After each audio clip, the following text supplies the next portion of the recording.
But then we need a marking knife, and this little template guy will help you just make a straighter line.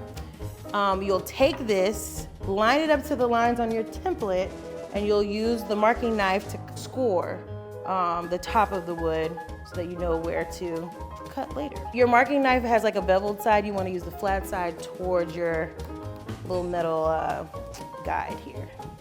And then you just slide it over to the next line, and you do this the whole way down the top of this piece of wood.